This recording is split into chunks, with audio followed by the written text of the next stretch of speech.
Mr. Christopher Watkinz, it is my sincere pleasure to have you on the Little Book of Proptech. That's intro done. Oh, is that the bit where I say thank you, David, for having me on your show? And then I say, Chris, you know, I've envied you for such a long time, where you ask a big dramatic question and then it cuts to the cinematic kind of, you know, montage and the letters coming in and the big epic dramatic music. I've always wanted that for myself. So can I have a go at trying that? Go for it. Okay. Christopher Watkinz, journalist, ex-estate agent, industry cheerleader, mentor. Let me ask you, what is it about David Mintz's Little Book of Proptech that makes it the best interview series you've ever seen?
Epic, eh? Hey? Yeah. Come on. I put the homework in. Exceptional. Exceptional. It was so good, I even forgot the question. Thank you for joining me. As ever, you are very, very generous with your time. And I suppose when I didn't know the real Chris Watkinz, and I just sort of read your posts online, I think you already know this because I've mentioned it several times, that it irritated the living hell out of me because I felt that you were taking a critical swipe at me. Not me personally, but me as in my peoples. And I ain't talking about the Hebes, I'm talking about the agents here. And I think what made it sometimes so hurtful, if you like, and I know it wasn't intended in that way, was that you absolutely got inside the psyche of an average agent with your cynical use of the phrase free valuations, etc. And I suppose it was only once I got to know you through podcasts and various different things that I understood that that's the side of you that's trying to provoke dialogue on essential subjects for estate agents, and that really you're more on our side than we are. Blame my mother for that, because that's the way she brought me up. Was, you know, not tough love, but, you know, telling it like it is, and you know, and it's all nature and nurture. But, you know, let's be honest, there's plenty of people out there that are vanilla, safe, you know, trying to be cuddly and nice. And I think the magic thing is I think it's really important, especially when you do video, is that you must be yourself always. You shouldn't be someone who you're not, because you will get found out. And this is just the way I am. I do care about the industry, an industry that I adore to bits. But I'm really disappointed with the type of person that tends to be attracted to a state agency, which is an outgoing people person. You know, that's the classic valuer profile. If you want the technical side, it's the disc profile on the eye profile, which is the influencer, so which means that they want everyone to love them. They use their people skills to persuade. Oh, there's a doorbell, and I do promise you. Go on, you go for it. Well, This is the point in the interview that Mr. Watkins gets up to answer the door and finds that there are 3 police officers waiting for him, and that finally caught up with him and taking him off to jail. On behalf of all the industry, I'd just like to say that we never really liked Chris. We didn't condone any of the things he said or did, and it's about time that justice was dealt. Thank you. Oh, he's back. I hope it's all bad. No, we were just speculating, me and the audience, as to where you were. But when I play this back later, you'll find out. Lovely. Thank you very much. Yeah. So where was it? Yeah. You got to be you got to be truthful to who you are, so no one finds you out. And yeah, disc profiling. Yeah. So most agents are outward-going sort of people. They're not process-driven. They want everyone to love them, and they use their people skills to persuade people to do things. That's what makes them bloody good estate agents, especially listers. You know, I get an awful lot of calls from parents of usually young teenage boys that are threatening to lose their way in life, and they call and they say, "Look, you know, my Tommy, he's not so great at school, and I don't know, he's not so suited for academic lifestyle. He's definitely not going to go to university. Could he come and work with you? Because we feel that the estate agency is a job where, you know, he's very good at talking, but he's not very good at studying. He's not got great discipline." And I cannot tell you how many times in the past 10 years that conversation has happened, where a parent assumes that this is the industry for somebody who might never get to grips with real life. And they're worried about them going off the rails a little bit, but they know it's almost like, well, that's going to be a safe job for them, because as long as they can talk and turn up for work in a suit, then they're going to sell something, therefore they're going to earn a crust. The perception of our industry from the outside is very different to how we see it on the inside. Yes, but perception is reality, isn't it? To the beholder. Well, that's taking it on the truth is that most valuers are of the eye profile on disc profiling, and which means they're truly fantastic estate agents, make some crap bosses, truly crap bosses, because they're not systemized. And the biggest thing is that this is why valuers and valuers and listers are so poor at business generation, is because the profile type that they are, their biggest fear is rejection, which means business generation is kissing lots of frogs to get, you know, and that you're basically picking up their greatest fear, which is no. So that's why that is what fear of rejection. Yeah, fear of rejection. That's why most valuers are so atrocious at business generation. I mean, I find it fascinating that I always ask, you know, any valuers watching this, and I'm not talking about owners here, I'm talking about valuer listers, is physically go back through your last 53 valuations or whatever you call them, and how many of them came to you because of your direct actions, i.e. someone rang you up saying, "Could you come and value my house?" or "My next door neighbours recommended you," or your personal direct business generation skills. And the best I've ever seen is 10 out of 50. The nearest person is 3, and normally it's 1 or 2. Yeah, and that's the constant debate that we have here. I must tell you about where a vendor, when they're picking their agent, where that journey starts, and we have major disagreements about this. And it all comes down to whenever we're asked to assess the value of Rightmove products, as they call them. So anybody, just to fill in the blanks for people watching, traditionally the way that Rightmove have worked is, if you are on anything other than the lowest tier, they give you a certain amount of Rightmove dollars to spend on products. Now, those products can be banners, those products can be featured listings or premium listings, and some of those things are nice to have if you need to placate a vendor sometimes, if you've taken on overpriced stock and you're not the kind of agent that's going to manage that price downwards, but you just need to buy yourself another couple of weeks with a vendor that's probably going to withdraw and go to your competitor anyway. So premium listings are seen as those kind of baubles that you give away. But what's interesting about all of these products is the way that they're sold to you and the way that we analyze them from within is that if I was a vendor and I was starting out my journey of selecting an agent, I'm going to go to Rightmove because that's where I know all the properties are listed. I'm going to try and see the agent, hopefully see the agent with the highest amount of visibility, maybe the highest number of listings.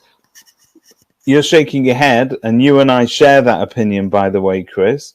But this is the opinion that I get sold to me.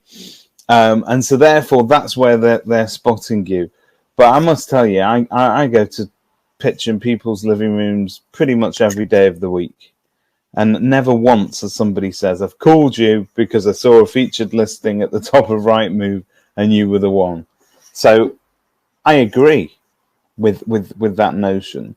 And I think there's so much more to be gained in being the guy from the videos. That's who I've now become, if you like. I get people coming up to me going, oh, I love watching you walk around people's houses, because people are nosy and they like that sort of stuff. And I'd much rather be associated in that way, which is entirely free, than the more expensive way. I think the point is that just like people think all travel agents are the same, the perception of estate agents is that we are all the same. You know, if you go and look at every estate agent's website, change the font and change the color, and they're all identical. Banner across the top, buy, sell, rent, about us. You know, they're all the same, aren't they? Okay. Rightmove has both been the savior and the killer of UK estate agency, in that it has created a level playing field for Joe Blogg's estate agent who's only been here 1 week to have the same visibility for his or her listings compared to we've been here 140 years. Okay, so it's created a level playing field for listings. You know, fundamentally, estate agency is very simple. 2-stage process. 1, get the property to sell. 2, sell the property. Rightmove covers that second part very, very, very well. Yeah. Okay. It's perfect. Okay. And as long as, I'll be straight with you, as long as you put the property on at a reasonable price with decent photographs and good marketing, it will sell. The point is that because estate agents are the ones that pay for Rightmove and not the vendors, estate agents don't want I make this premise that estate agents don't care if a property sells or not, which again, it might raise a few eyebrows. But if we really did care if the property sold or not, why does, you know, Rightmove quoted a figure a couple of years ago, 6 in 10. Spectre have, well, that was 3 or 4 years ago. Spectre have said in 2019, over 50% of properties sell with the second agent, and they track every property and they track it being swapped. And I know there's a few people out there say, I don't believe your figures, and Spectre have got something to, you know, it's in their interest to say that. But that's great if you're one of these agents that actually sells everything you do. But again, I find it fascinating that those same people then employ Spectre to go and hoover up the other agents' properties and bring them to theirs. So if they didn't really believe in it, why are they employing Spectre to hoover up properties? Because it's such a fickle industry in some ways. Our mindset sometimes. It's because estate agents hate their competitors more than Rightmove. Well, yeah, not just that. We all take the view. Who hasn't had the conversation? Oh, that's overpriced. Are you joking? They'll never sell it at that figure, but it's a board, so let's take the instruction. And that conversation happens in UK estate agencies every single day. And people therefore, because they would rather have the board and someone tickle them under a thing that they love them, because they don't. Again, when I say they don't care, of course they care. But fundamentally, if they did care, they wouldn't overvalue, because they know damn well that there's a greater chance they'll go with the competitors. And it's interesting. I think if you watch the genesis of smaller single branch startup agencies, so they're making a complete cold start. Now, those are the businesses, at least for the first 6 to 12 months, do care about the price of their stock because they've got to eat what they kill. And if they don't manage to eat that, see, agents like us who've been established for donkey's years, and we might be in the position to take on a few overpriced listings. We'll carry it, and like you say, cognitive dissonance, we don't care whether it sells or not. I got that instruction. Joe Blogg's agent down the road didn't get it. But will it feed my kids? Almost certainly not. Is it costing me money to list it? 100%. 100%. See, the point is if we come back to this two-stage thing about getting the property and then selling it, Rightmove is fantastic for the second part of the transaction. But because estate agents want the listings, and they're paying Rightmove, they want to pay Rightmove to help them find listings. I find it fascinating that estate and letting agents judge a portal on their leads, and then Yes. and then you ask them, okay, so surely there's a huge difference between the demand side of the leads, which is buyers and tenants, versus the supply side, which is landlord and vendor leads. And again, you ask most agents, and it's just poured into one pot. Okay. I also find it fascinating, and we had Andy from Yomdel on, who basically mystery shops every single Rightmove agent. Yeah. Okay. And 2 years in a row, they've sent 2 emails, which is classed as a lead, to Rightmove, and 52% of emails go unanswered. So this is interesting. Yesterday, I interviewed Christian Byfield and Ann Deckers. By the way, that partnership, that they work great together. You need to, if you've not watched it, check it out. I think you mentioned in there one or two times.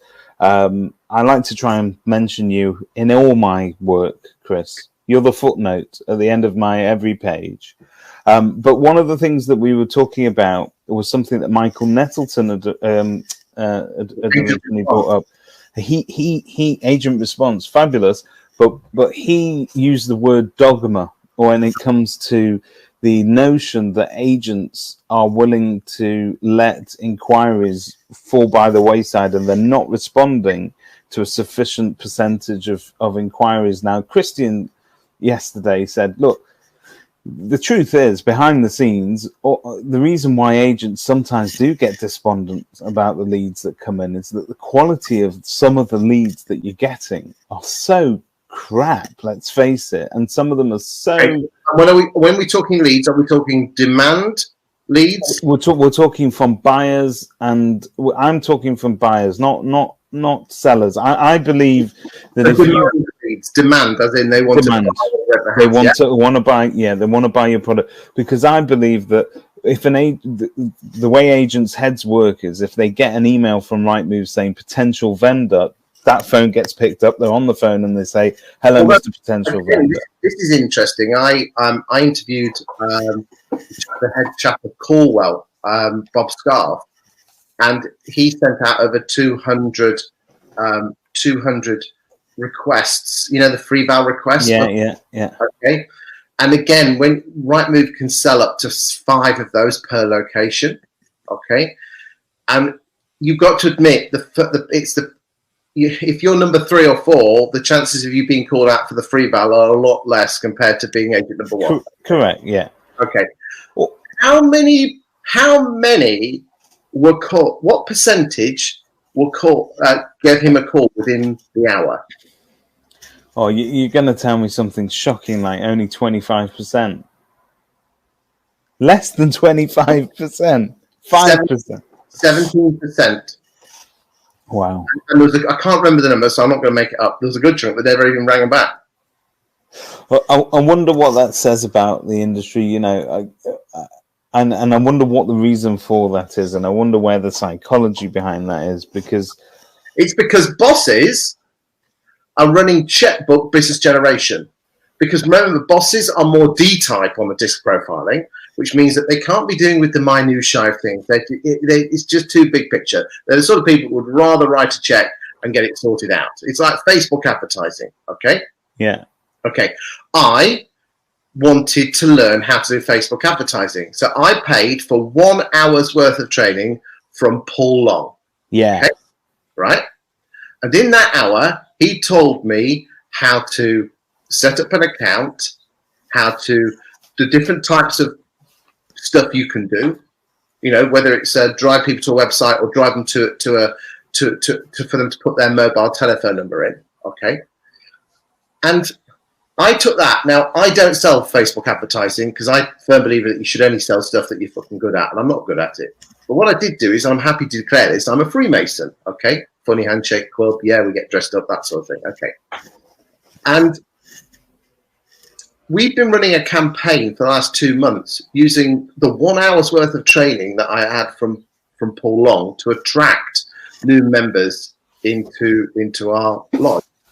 And the numbers are so off the scale that the national headquarters have been ringing me up asking what the hell you can do. So it just makes you think, if you can be bothered to learn stuff, and I mean really learn it, you know, within the hour, Paul Long could teach you how to do a free val thing where it actually gives you their name and their telephone number and their email address. Yeah. And as long as the creative is spot on, and how do you do that? Well, that's really easy, because again, on Facebook, you can go to a Facebook page, and there's a box that says page transparency. You click on that, and it tells you what your competitors' adverts are. Yeah, and and that's why. But most people aren't going to. They're not going to put in that hard work. Hard work and patience is the variables to success in this world. It is simple as that. Let me ask you something closer to home, because obviously we could talk about industry method and best practice, if you like, all day and all night. But in terms of you and your background, as I understand it, your family's business was butchery, right? They were the meat men in Grantham.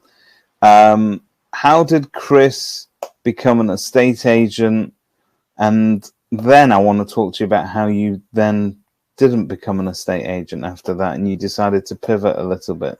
Pocket money was stopped at 9 years old and thrown in washing pots at my mum and dad's butcher shop, which had been there since 1912. My dad's the third generation. My brother followed suit a couple of years later. And we literally were, I mean, no, at 9 years old, that's against the law, but back in the 70s and 80s, that's irrelevant. You know, and the people, you know, there's about 30 people that work there, quite clearly told that the fact that you're the boss's son makes no difference, and you're to be treated like a normal washing up lad, which meant bullying by the butchers and bakers. I mean that, you know, like, so I've got that little mark on my hand there where I burnt on the pan last week. Every single Saturday, that was like all on my arms, because we used to play flicking, you know, a wet rag and used to flick it. Yeah. Okay. Or getting and again, you know, getting pig's eyes and putting it into a cup of tea. So when you're drinking, you know, or being lifted down the drain, which is 6 foot to the bottom to lift all the gunge out, because that's what the washing up lads did. Okay. But it made me realise that you had to, you know, so if I was really into my space Lego at the time, and my parents are quite well off, but the deal is if you wanted it, they'd pay half, but you had to earn the other half. So it made me realise the power of money. So I was in my teenage years, I went into the front shop, serving in the shop, working Saturdays and the odd evening after school. I was never really going into the business. It was never really thought of. And the reason I went into a estate agency is, do you have work experience in Manchester? School work experience? Yeah, sure. So I went to work for Chartered Surveyors back in 1988.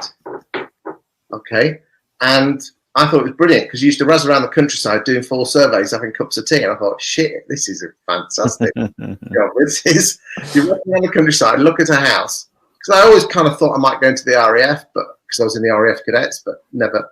anyway, so I decided then to be a surveyor. So I went to Sheffield to do it. I love this, by the way, from the RAF to the RICS, the story of Chris Watkin. So there you go. I went to learn to be a surveyor. So I taught myself how to be a surveyor for 4 years, and came out of uni in '93. And '93 was a really bad time for the economy. There was no jobs in a estate agency, so I went to work for in surveying. So I went to work for an estate agency. So are you in fact a chartered surveyor? No, I haven't got RICS because I need to do an extra years of training. Although the RICS told me recently that if I fill in some forms, I will get it because of what I do at the moment. Life experience, yeah. Contribution to the industry as well, I guess. No, because because I'm a property statistician by business. That's how I earn my money. I can prove it. I just one of those things that I must get around to doing that. Yeah. So there you go. That's how I got into a estate agency. Never went back into surveying and went up through the ranks. And given that you, I think, capture the mindset of an agent so well, to the point that it's annoying, but you do get it. You understand the complexities, the paranoia, the jealousy, the ego. You get it. But did you enjoy it? Did you spend every minute hating it? Were you counting down the minutes till you got to leave? Were you planning your exit from day one, or was that a gradual process? I love it. I still love it. And in fact, 3 months ago, I said to Joanne, I'd like to start an estate agency in Grantham. And did she say, "Are you out of your mind, man?" And well, anyway, she doesn't say that much, but when she does, you listen. And she slapped me back, and I think the magic thing is that I've got I had this fantastic idea on how to target particular housing estates. Yeah. And basically create such a movement in each housing estate that you became the agent of choice within a year and a half. And I just thought to myself, well, I need to prove this. So why not I prove it by actually starting an agency? And then the wife said, well, hold on a second. You've got over 100 letting and estate agents who basically could use that. Yeah. So why don't you teach them how to do it? So at the moment, I'm teaching my clients at the moment because not many people. It's funny, David. Whenever I do free mentoring calls every morning, 1 or 2, where I say, look, if you just want to pick up the phone for half an hour, I'll give you some advice and opinion on how to attract letting landlords and homeowners. I do that because it gets me up in the morning. So, Chris, you mentioned Mrs. Watkins there for a minute. Yeah. What role does she play in your life? Because I know that you and I had a chat at the beginning of lockdown, and I think we were both at the time struggling mentally with the new realities of life, that kind of lack of structure and so on. And I think we all have our moments where we get down from time to time. Now, for me, my wife is a psychologist by trade, so she does an awful lot of private work on me behind the scenes, but she kept me going. Every time I sort of felt myself slipping under, she sort of encouraged me to do the sort of things that I needed to do in order to keep this on track. What role does Mrs. W play in your house? I'm the showman. I'm the person that goes out there that talks to people. But again, she's the one that I think we call it the rock and the swamp. I'm the rock that sticks out, that is, the shining beacon that everyone can see and talk. But she's my swamp, which keeps my level. Right. Okay. Because in the past, doing what I do, especially with the videos, you do get an awful lot of smoke blown up your arse. I'm sure you get it yourself, being a superstar. Well, the only reason you're on this show is because one day I'm hoping you feel bad and you need to reciprocate the invitation and get me on that damn sofa of yours. But, hey, I'll happily speak to you whilst you sat in your kitchen. One day you will be on that sofa, I promise you, for a Watkin versus with the fancy graphics as well. Oh, I love it! I love it! I love it! So she keeps you. She's the leveler, really. Then the leveler. It's funny because again, a lot of smoke does get blown up the arse, and it's very easy to let that go to your head. Especially those people, I'm sure you get it because you do it with the vendors ring you up and you're the guy with the videos. And if you're not careful, I think they call it hubris, where you kind of get full of yourself. Yeah. And it doesn't happen that often, but she probably about once every 3 or 4 months, she'll just say, come on, I'll come in and say, I've just done this or we've won this. And she says, well, you still fill the bloody dishwasher, you're proud. Yeah. But here's a huge tip for everyone out there. If they do videos and they do start to get a lot more admiration, and is we as human beings love to put positive feedback on a pedestal. Because we're all tribal animals, and when someone blows smoke up your arse, your ranking up in the tribe goes up. You go up in the pecking order. That's why people fear video and fear social media, because if people laugh at them, they'll go down the pecking order. And the further you are at the pecking order, the more likely you'd have food and shelter and warmth and all nice things in life. The further you go down, the less likely that you are going to have those things. So the magic thing is, and it's quite hard to do, but you have to, when someone pays you a compliment, you can't let it go to your head. You can't put positive feedback on a pedestal. You just have to say thank you and change the subject. And I genuinely am thankful for it. The point is that because people put positive feedback on a pedestal, it's when someone says something derogatory, because the brain doesn't, we crave positive feedback from others. All the brain sees is feedback. So you crave the positive stuff. And then when someone says something derogatory, it hits you so hard. I got a huge amount of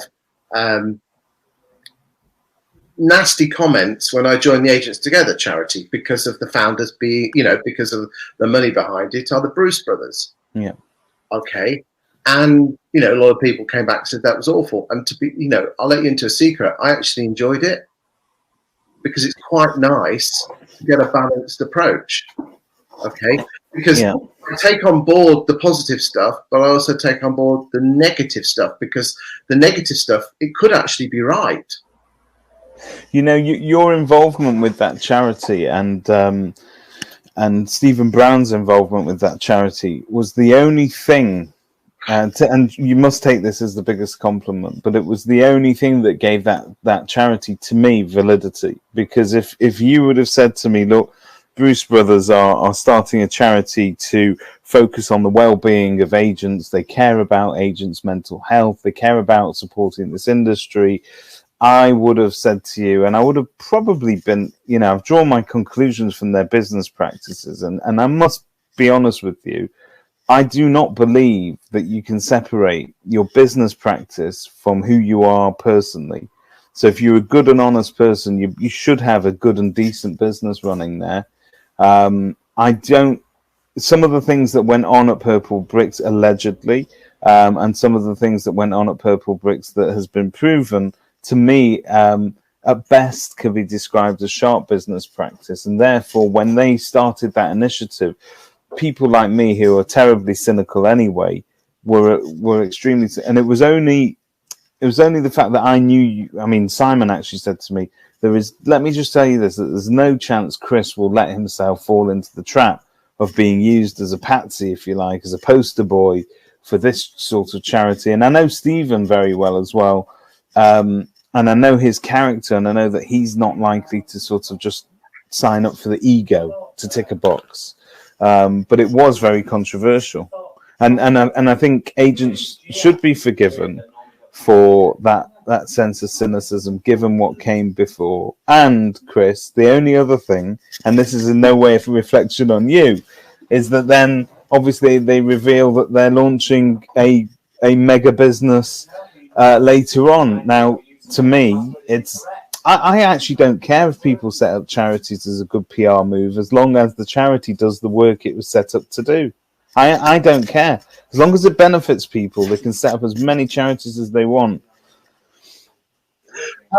I mean, yeah. I mean, my understanding. I mean, I was aware of. It wasn't called Booming at the time, but I was aware. I mean, if you actually go back, their launch or something. Project, Launch B was around 6 months before. Okay, and this is fascinating. Is that I actually had a blazing row with Michael Bruce because he wouldn't tell me what Launch B was. Right. Okay. And I'm glad he did that. I mean, Frank, I know plenty of people in the industry, so I kind of found out on the QT it was some kind of fancy portal. You know, if he was going to set up another estate agent, I think that would be different. Yeah. But I was quite chuffed to bits because I must be probably one of the only people that have still not been on a Booming phone call. I still don't know what they do because it has absolutely nothing to do with the charity. Okay. And yeah, I mean, I've got myself and Stephen Brown and Michael Day and Sarah Edmonston and Samantha Jones. You know, we've for the first 4 or 5 months 2 phone calls a week, 2 1-hour webinar, Zoom calls a week. Now we have 1 hour a week, and I do a couple of 2-3 hours worth of mentoring a week with them, and I also do 2-3 hours a week doing some video stuff for them. I do it because I care about the industry, but I care, that poor girl Chelsea who decided that she wanted to end her life during the first lockdown. If collectively we can stop someone doing that, then the flack we get. But what is absolutely fascinating is that the mentoring side of the business, that it isn't a business, has really so taken off. And you listen to people.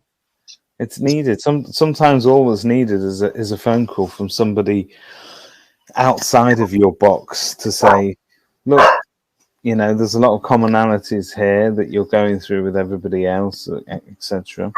Chris, let me ask you about something else that's been in the headlines recently. And if you don't feel comfortable talking about it or you can't talk about it, tell me and I'll cut it out later and send it to the authorities. Thank you. But seriously, recently there's been a story in the headlines. I mean, one of the things that you do, to give it context, is that you, together with Jerry Lyons and other people like Andrea Bola, you are great content writers. So you will provide a voice and content for agents to use because, as you say, we're a certain mindset, we're a certain, and not all of us are very good at portraying to the public the more helpful side of what we're able to provide them with. And it's about finding that voice, and it's about doing it in the correct way. More recently, there's been a story that has hit the national headlines. It's been in the BBC. It's gone far beyond the reaches of the property industry eye and our local press. So it's well and truly a story. But there's been a story recently of an agent not too far away from me that put out a flyer that effectively was talking in positive terms about the positive impact of COVID-19 on the housing market. Now, I picked up that story like everybody else, and I actually thought to myself, my initial thing was, the poor guys, all they were trying to do was drum up a bit of positivity and support, and to say they weren't necessarily belittling all those people that had losses or the horrific devastation wrought by this pandemic. But what they were trying to say is, look, if you're a homeowner and you're looking at selling your property, there's been worse times to try and get rid of it, put it that way. And I picked up the copy of that leaflet and I looked at it. It was heavily stats-based. And I thought, this smells like a content writer I know. I've not had a chance to ask you whether it was you or not, but whether it was you or not is a little bit irrelevant. My question is, has that story in any way coloured what you know, it's public perception, really, isn't it? When we put out copy, were they unlucky, or do you feel that the sentiment of that leaflet was wrong? Okay, so for the record, that was not one of my pieces of content. I know exactly who wrote it, and I've known that person for over 4 years. Okay. Would it surprise you that that original article came out in the last week in November to many, many locations around the UK? Yes. So I must tell you that I like to do my research, and so in finding out whether or not it was a content writer or it was their brainchild, all I did was I picked out a key phrase, 4 or 5 words, tapped it into Google, and it returned so many results from the end of November to mid-December. A range of agents had put this out. None of them, not a single one of them, has heard a dicky bird in terms of negative response to that. Exactly. It's not hit the headlines at all. But this agent did. Yeah, and it's interesting because I know someone who gets the same article writer content, and she actually said to me, she thought it was one of the very best pieces of content she's ever had from this content writer. Okay, and she sent it to all of her landlords, and again, she says the type of landlords I deal with would soon jump on me if there was an issue. Now,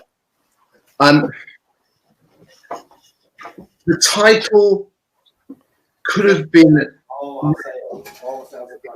written in a more sense. Okay, you know me.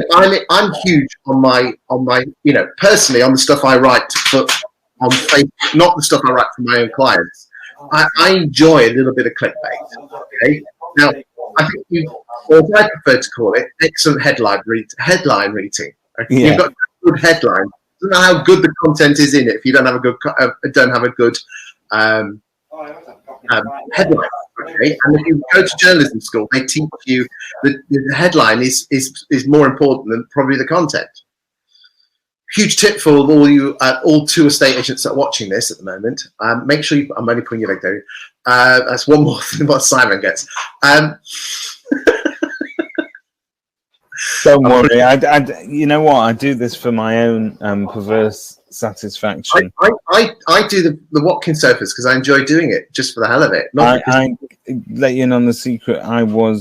If you would have pinned me down at any point in my teen years, and asked me what I wanted to be when I grew up, it was always journalist. And in fact, I managed to.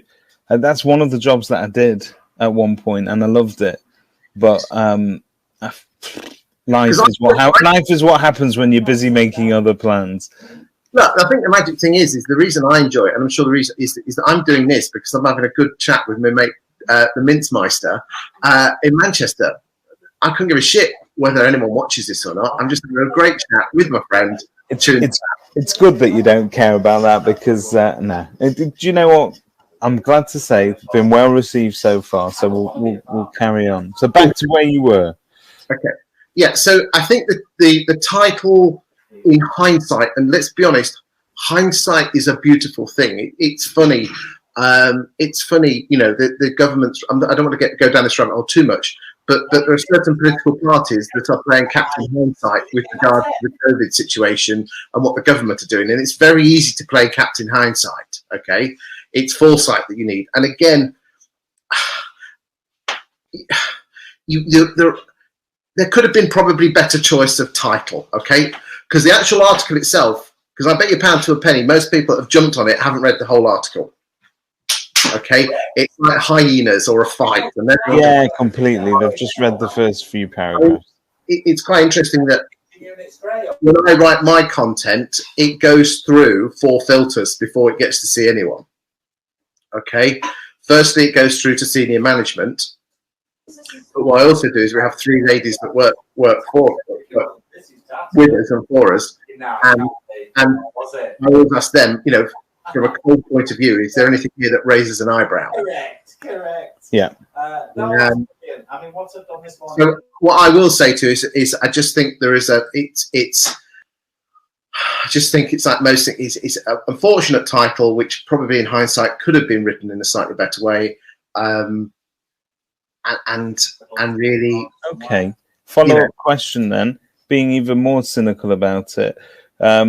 Talking to Michelle Gallagher about this yesterday, and she was saying how sorry she felt for the agent because she understands it wasn't their intention to upset anybody on the level that they did. And I said to her, Michelle, don't worry about it necessarily. You can't buy publicity like this. There's still a chance for these guys to turn this around. They've made a very contrite public apology. It's well worded. They've admitted that they don't always get things right. They've admitted it was an error of judgment. They've conveyed that all they wanted to do was convey a sense of positivity in an otherwise dark time, all of that sort of stuff. And I thought there was an opportunity for them to turn that around, and that it didn't have to be devastating. Do you share that point of view? I haven't seen I've seen the apology, but it did. I can't remember it. I know it was a couple of days ago. Is it your opinion that could have been better? No. I think it's okay. I think the apology is all right. I just think actually sometimes I guess what I'm trying to say is that sometimes out of tragedy or things that just go wrong, that's your greatest opportunity. And I actually think that's put this agent front and center in front of crowd, whether or not it's good publicity. You know, that whole adage that there's no such thing as bad publicity. I guess that's what I'm saying, that they probably still have an opportunity to turn this around. I think the magic thing is this. I think they say in political circles that if it lasts more than 10 days, it's an issue. And I think, in a month's time, no one will remember this. What you've got to remember, David, is that there's a lot of fear and a lot of frustration out there in people's houses, in people's heads due to COVID. Okay, we're not, we're being cooped up in our own houses, and I'm assuming, again, I can only assume here that people are looking for some form of cathartic release, and this was something to jump on to, wasn't it? And I think so, more than anything else. And if you read the comments, I do feel for the people who have fears. I mean, oh, there's the dog, bless him. It's hard work at the moment. Yet at the same time, it's not as if we are, 75 years ago. They were going through real shit. This is just, okay, we have to be cooped up inside. I agree. I think this is more, it's like an existential crisis rather than one that threatens our existence through war or real, what I'd call real hardship. Having to choose, with regard to your people in Europe 75 years ago, this is nothing. Yeah, absolutely, and I hope that none of us ever have to make the choices that those people did sometimes, and have to sort of go through that. And I think we try to remind ourselves today that it's easy for me to, in a sort of virtue signaling way, state online what my views are and to show the world that I care about a particular thing.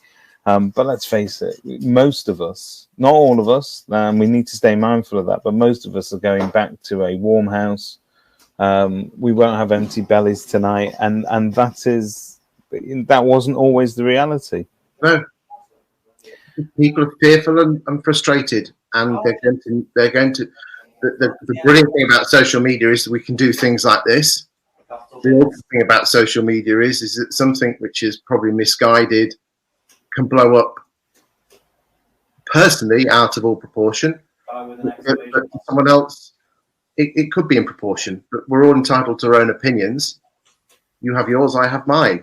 I think the magic thing is, as long as we can look after ourselves, look after our nearest and dearest, and in a few years' time, when we can all meet up and have a few beers, we'll laugh and joke about this. And yes, unfortunately, there's lots of people that have been lost on the way. That's life.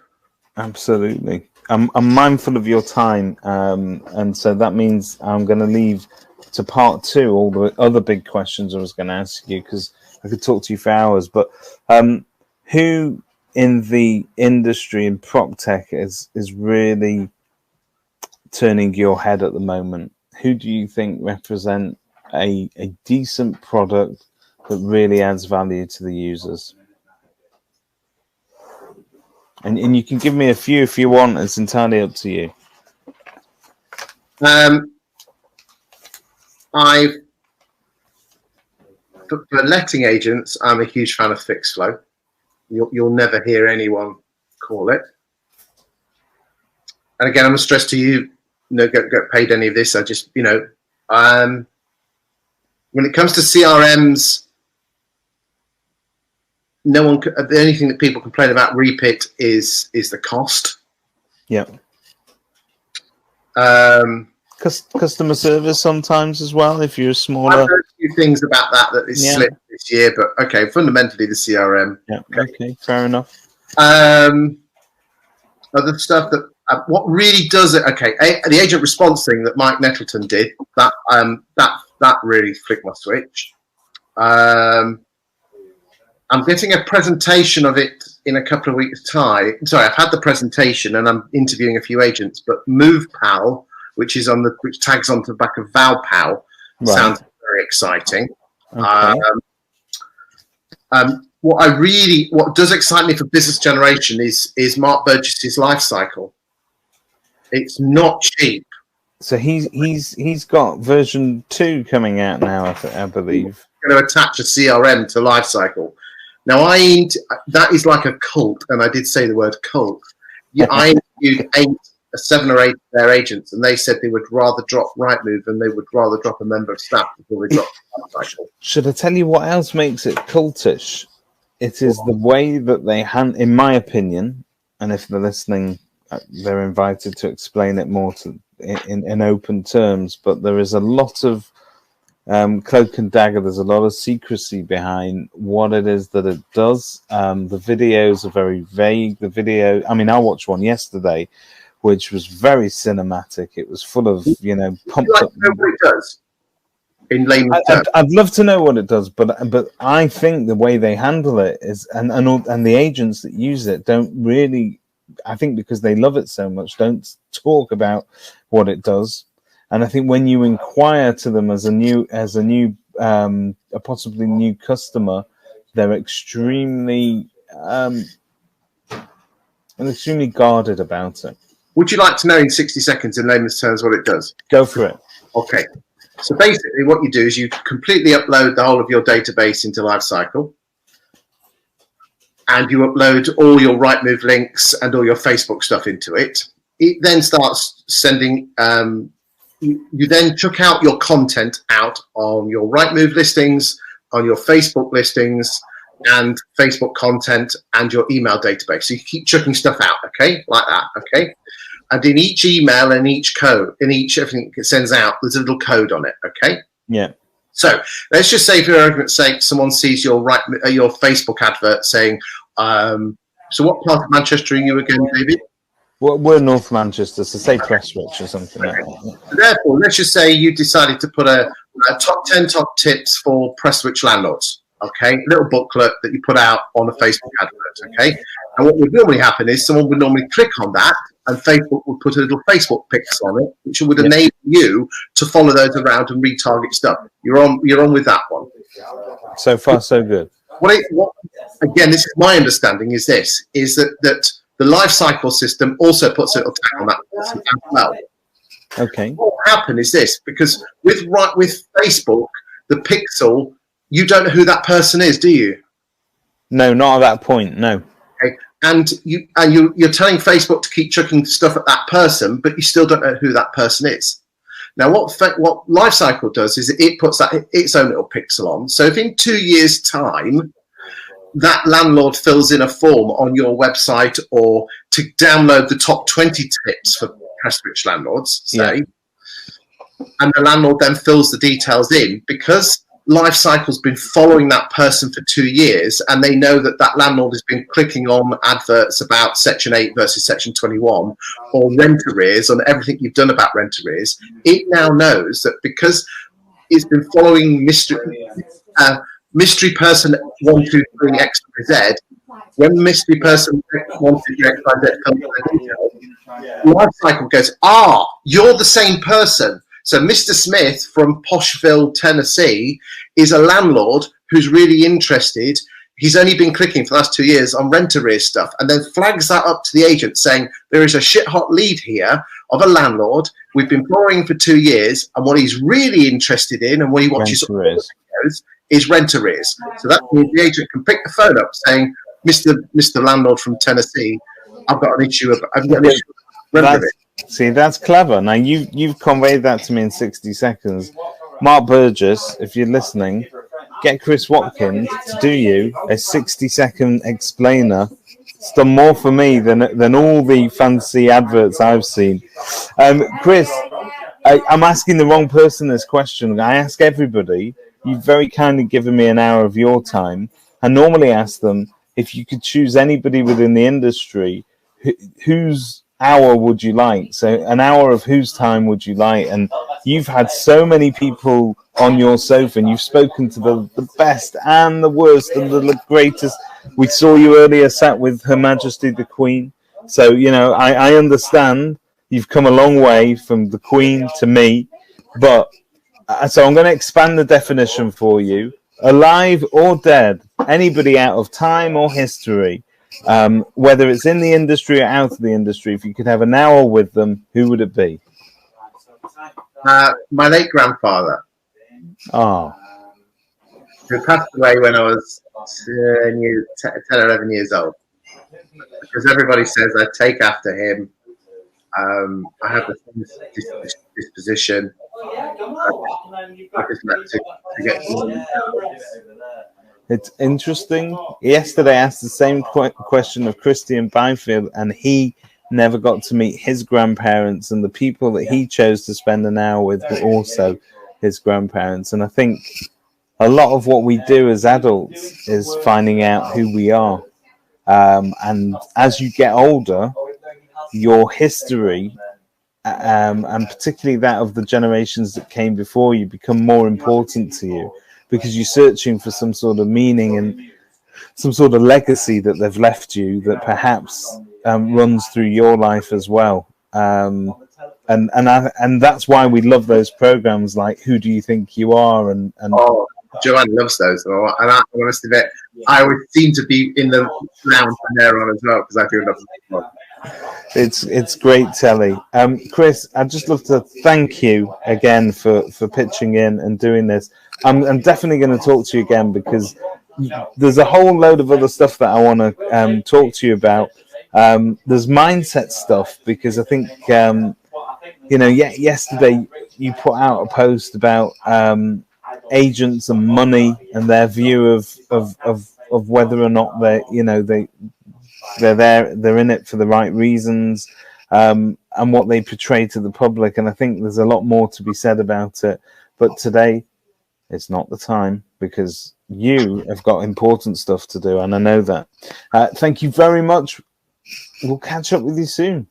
David, on behalf of the industry, I just want to say thank you very much for what you do, and also being a great foil to Whaley, because you're the sensible one. And I hope you saw I was defending you on the Between Two Whales, where I said, I saw that you called me intelligent, and that touched me, because I wanted that big like. But the should I tell you who put it best to me was just blowing smoke up my own arse, but he was Ben Sellers said that I was trying to keep PropTech honest by offering the other side of that coin to people. So, you know what? I'll take that. Clever man is Ben. Top man. Oh, he's a great. You know what? If you could get an hour of his time, it's well worth investing in it, because he's got some great ideas. Sofa. Oh, well, there you go. I'm going to catch up on that episode soon. Chris, have a great day. Thank you very much for everything you're doing. Thank you. Thank you, everyone. Thank you, David.